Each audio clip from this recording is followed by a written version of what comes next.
Guys, magandang hapon guys.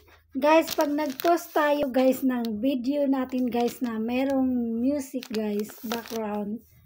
Tapos, pag check nyo sa notification nyo, may lumabas agad na nakalagay na your monetized video is sharing ad revenue with a music rights owner.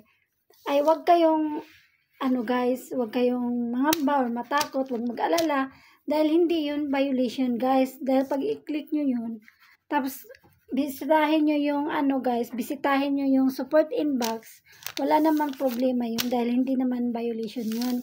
Yung may-ari lang ng music ay makikihati lang sa magiging kita ng video na yan na may background music.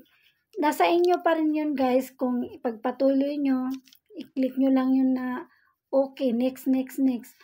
Tapos, nasa inyo rin yun kung pumayag kayo na may makihati sa magiging kita dyan sa video na yan. Pag hindi naman guys, pwede naman nyo i-delete guys. Diba guys? Kasi naranasan ko yun guys. Nag-okay ako. Pero, parang nadudumihan ako dun sa support inbox ko na merong nakasulat doon na gusto ko kasi malinis eh.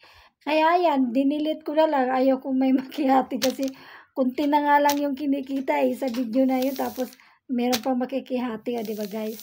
Tapos, yung iba naman, sinusubukan ko, iulit ko, pag-edit. Tapos, naging okay naman siya guys. Hindi na siya, wala nang nakalagay na makikihati yung may-ari ng music. Yun lang guys. Sana may natutunan. Kayo pa rin ang masusunod guys kung anong gagawin nyo sa mga video nyo. Share ko lang yung aking naranasan guys.